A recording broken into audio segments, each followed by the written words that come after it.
Hello student, मैं आपका शिक्षक मित्र आपका आपके यूट्यूब चैनल पर बहुत स्वागत करता हूं। आज के वीडियो में हम कक्षा 8 के परीक्षा उपयोगी प्रश्नों पर चर्चा करेंगे। इससे पूर्व भी हम पिछले वीडियो में परीक्षा उपयोगी प्रश्नों पर चर्चा कर चुके हैं। यदि वो वीडियो अभी तक आपने नहीं देखे हैं तो चैनल को सब्सक्राइब करके वो वीडियो आप अवश्य देखें। ये सभी प्रश्न जो हैं परीक्षा की दृष्टि से बनाए गए हैं, आपके लिए बहुत ही महत्वपूर्ण होने वाले हैं। तो आइए शुरू करते हैं आज के हमारे परीक्षा उपयोगी प्रश्नों पर चर्चा। पहला प्रश्न है, रिक्त स्थानों की पूर्ति कीजिए। पहला प्रश्न, मुर्गी का अंडा एक एकल है। तो देखिए, मुर्गी का जो अंडा होता है वो एक एकल कोशिका होता है, एक कोशिका का बना होता है। तो यहाँ पर आपके खाली स्थान में भरेंगे एकल कोशिका। आइए चर्चा करते हैं दूसरे रिक्त स्थान की। हरे प्लेस्टेड जिनमें पाया जाता है क्लोरोप्लास्ट कहलाते हैं। देखिए, आप जानते हैं कि हरे पौधे जो होते हैं ये प्रकाश संश्लेषण की क्रिया करते हैं। और ये प्रकाश संश्लेषण की क्रिया क्यों करते हैं? क्योंकि इनमें क्लोरोफिल पाया जाता है, जिसे हम हरित लवक भी कहते हैं। तो खाली स्थान में आप या तो भरेंगे हरित लवक या भरेंगे क्लोरोप्लास्ट। इंग्लिश में बोलते हैं क्लोरोप्लास्ट, हिंदी में बोलते हैं हरित लवक। तो दोनों में से आप कुछ भी भर सकते हैं, दोनों ही सही है। तो यहाँ पर खाली स्थान में आप भरेंगे हरित लवक। तो हरे प्लास्टेड जिनमें हरित लवक पाया जाता है क्लोरोप्लास्ट कहलाते हैं। आइए चर्चा करते हैं अपने तीसरे रिक्त स्थान पर, वृषण जननांग होते हैं। देखिए, वृषण जो होते हैं ये नर में पाए जाते हैं, आदमी में पाए जाते हैं, इसलिए वृषण जो होते हैं ये नर जननांग होते हैं। आइए चर्चा करते हैं चौथे रिक्त स्थान की, अंडाशय जननांग होते हैं। देखिए, अंडाशय जैसे वृषण नर में पाए जाते हैं, आदमी में पाए जाते हैं, वैसे ही अंडाशय जो होते हैं मादा अर्थात औरत में पाए जाते हैं, इसलिए अंडाशय जो है वो मादा जननांग होते हैं। इन्हीं सभी प्रश्नों के जो उत्तर हैं वो आपको वीडियो के अंत में देखने को मिलेंगे। तो अगर कोई बच्चा जिसे अगर समझ में नहीं आ पा रहा है और लिख नहीं पा रहा है तो वो वहाँ से उत्तर देख करके लिख सकता है।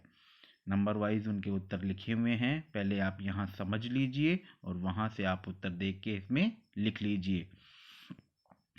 आइए चर्चा करते हैं पांचवें प्रश्न की, निषेचित अंडा कहलाता है। देखिए, सबसे पहले तो ये समझिए निषेचित यानी निषेचन क्या होता है। आपने पढ़ा है लैंगिक जनन होता है। जनन तीन तरह के होते हैं, कायिक जनन, अलैंगिक जनन और लैंगिक जनन। जो लैंगिक जनन होता है उसमें नर और मादा, नर से शुक्राणु बनते हैं, मादा से अंडाणु बनते हैं, और शुक्राणु और अंडाणु जब मिलते हैं तो उसे हम निषेचन की क्रिया कहते हैं। और निषेचन की क्रिया के पश्चात जो बनता है उसे हम युग्मनज कहते हैं। तो जो निषेचित अंडा होता है उसे हम युग्मनज कहते हैं। तो यहाँ खाली स्थान में आपको भरना है युग्मनज। आइए चर्चा करते हैं अपने छठे प्रश्न की, किशोरों को भी कहा जाता है। देखिए, जो किशोर अवस्था होती है जो 13 साल से प्रारंभ होती है और 19 साल तक की अवस्था होती है, कहीं कहीं ये 12 साल भी आता है कि 12 साल से लगा करके और 19 साल तक की जो अवस्था होती है उसे हम किशोर अवस्था कहते हैं। और जो किशोर होते हैं उसको हम टीनेजर्स भी कहते हैं। तो यहाँ खाली स्थान में आपको भरना है टीनेजर्स। आइए चर्चा करते हैं अपने सातवें प्रश्न की, नर हार्मोन है। देखिए, अभी थोड़ी देर पहले आया था वृषण। वृषण नरजनांग होता है और उस वृषण जो हार्मोन बनाता है उसे हम नर हार्मोन कहते हैं। और उस नर हार्मोन का नाम होता है टेस्टेस्टिरोन। तो यहाँ पर खाली स्थान में आपको भरना है टेस्टेस्टिरोन। चलिए, अगला प्रश्न है, मादा हार्मोन है। तो देखिए, थोड़ी देर पहले ही आया था कि मादा जो है अंडाशय वो किस प्रकार से, तो अंडाशय जो होता है उससे जो हार्मोन बनता है उसे हम कहते हैं मादा हार्मोन, और उससे बनने वाला हार्मोन का नाम क्या है, एस्ट्रोजन। तो यहाँ पर भरना पड़ेगा खालिस्तान में आपको एस्ट्रोजन। एस्ट्रोजन जो होता है ये मादा हार्मोन होता है। आइए चर्चा करते हैं 90वें प्रश्न पर, 90वें खालिस्तान की। अग्नाशय द्वारा स्त्रावित हार्मोन है। देखिए अग्नाशय जो होती है एक अंतःस्रावी ग्रंथि भी होती है, और अग्नाशय से जो रस जो हार्मोन निकलता है उसका नाम होता है इंसुलिन। इंसुलिन हार्मोन, तो खालिस्तान में आपको भरना है इंसुलिन हार्मोन। देखिए इंसुलिन हार्मोन जो होता है ये हमारे शरीर में जो मधुमेह रोग होता है ना उसको कंट्रोल करता है। अगर इसकी कमी हो जाए तो शरीर में जो व्यक्ति को जो है वो मधुमेह रोग हो जाएगा, शुगर जिसको कहते हैं, डायबिटीज इंग्लिश में बोलते हैं। आइए चर्चा करते हैं 10वें प्रश्न की, 10वें खालिस्तान की। घर्षण से उत्पन्न होती है। देखिए घर्षण, घर्षण मतलब रगड़। रगड़ से क्या उत्पन्न होती है, ऊष्मा। जैसे आप अपने हाथों को रगड़ेंगे, तो आप अपने हाथों को रगड़ेंगे तो थोड़ी देर में देखेंगे कि आपके हाथ क्या हो जाते हैं, गर्म हो जाते हैं, ऊष्मा उत्पन्न हो गई उनमें। तो घर्षण से ऊष्मा उत्पन्न होती है, तो खालिस्तान में भरना है आपको ऊष्मा, गर्मी। 11वां प्रश्न है, कैरम बोर्ड पर पाउडर छिड़कने से घर्षण हो जाता है। देखिए कैरम बोर्ड पर पाउडर छिड़कने से घर्षण क्या होता है, कम हो जाता है। मतलब रगड़ उसकी क्या हो जाती है, कम। घर्षण का मतलब होता है रगड़, तो रगड़ क्या हो जाती है, कम हो जाती है, और उसमें गोटियां आसानी से चलती हैं। तो यहाँ पर भरना पड़ेगा आपको कम। ये आपके देखिए खालिस्तान है। जिन बच्चों को अगर कोई समस्या हो कि किस तरीके से लिखना है, तो पहले का उत्तर कोशिका, दूसरे का उत्तर क्लोरोफिल, तीसरे का उत्तर जन्नांग, चौथे का उत्तर मादा जन्नांग, नर जन्नांग, मादा जन्नांग, पांचवे का उत्तर युग्मनस, छठे का टीनेजर्स, सातवें का टेस्टोस्टेरोन, आठवें का एस्ट्रोजन, नौवें का इंसुलिन, 10वें का ऊष्मा, और 11वें का लास्ट वाले का था कम। अब ये तो बात थी अपने खालिस्तान की। अब आपके कुछ अति लघुतरात्मक लघुतरात्मक प्रश्न भी आते हैं, तो यहाँ हम केवल अति लघुतरात्मक प्रश्नों की चर्चा कर रहे हैं जो आपकी परीक्षा की दृष्टि से महत्वपूर्ण है।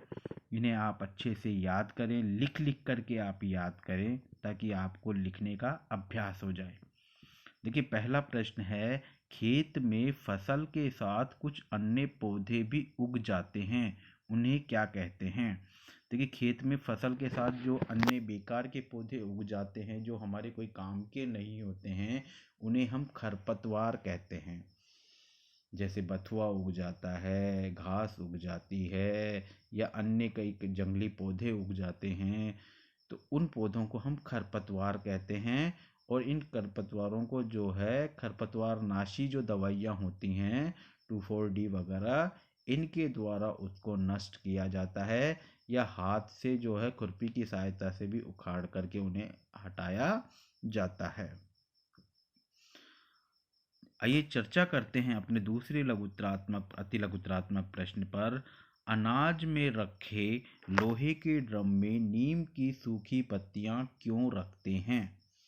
देखिए अनाज में रखे लोहे के ड्रम में नीम की सूखी पत्तियां अनाज को कीटों से बचाने के लिए रखी जाती है। देखिए अनाज रख दिया हमने ड्रमों में भर भर करके, तो कुछ महीनों के बाद अगर हम उसमें कुछ दवाई वगैरह नहीं रखते हैं, नीम की पत्ती नहीं रखते हैं, तो कुछ महीनों के बाद आप देखोगे कि उसमें इल्ली लग जाती है, घुन लग जाता है, कीड़े लग जाते हैं, जिसके कारण कि वो हमारा अनाज जो होता है वो नष्ट हो जाता है, वो सफ़ेद पाउडर बन जाता है उसका एक तरीके से, वो हमारा कोई काम का नहीं रहता है। तो अनाज में रखे लोहे के ड्रम में नीम की सूखी पत्तियां उस अनाज को कीटों से बचाने के लिए रखी जाती हैं। इसे आप अच्छी तरीके से याद करें, लिख करके याद करें ताकि आपको अच्छे से याद हो जाएगा। प्रश्न 3 है, शरीर में आयरन कहाँ होता है। देखिए आयरन मतलब लोहा, हमारे शरीर में भी लोहा होता है। आयरन एक तत्व होता है। हरी पत्तेदार जो सब्जियां होती हैं, पालक, बथुआ, इन हरी पत्तेदार जितनी भी सब्जियां होती हैं उन सब्जियों से हमें आयरन मिलता है। इसी प्रकार से जो लाल सब्जियां होती हैं, लाल रंग के जो फल होते हैं, उनमें भी आयरन प्रचुर मात्रा में होता है। जैसे अनार हो गया, चुकंदर हो गया, टमाटर हो गया, इन सभी में आयरन पाया जाता है। अब ये शरीर में कहाँ होता है? यह शरीर में लाल रक्त कणिकाओं आरबीसी में पाया जाता है। हमारे शरीर में 3 कणिकाएं होती हैं, लाल रक्त कणिका, श्वेत रक्त कणिका, बिंबाणु। तो ये जो आयरन होता है वो लाल रक्त कणिकाओं अर्थात आरबीसी में पाया जाता है। आइए चर्चा करते हैं अपने चौथे प्रश्न की। एल्यूमीनियम की पन्नी का उपयोग खाद्य सामग्री को लपेटने में क्यों किया जाता है? देखिए, आपके घरों में भी आपने देखा होगा कि आपकी जो मम्मी है या कोई भी बड़ा है, तो वो आपके जो पापा का टिफ़िन है या बड़े भाई का टिफ़िन है, तो उसको लपेटने में जो रोटियां जो लपेटते हैं वो एक एल्यूमिनियम की पन्नी में लपेट करके देती हैं। अब वो एल्यूमिनियम की पन्नी में ही क्यों लपेट के देती हैं? क्योंकि जो एल्यूमिनियम होता है वो भोजन से क्रिया नहीं करता। और दूसरा, वो एल्यूमिनियम की ही क्यों बनती है?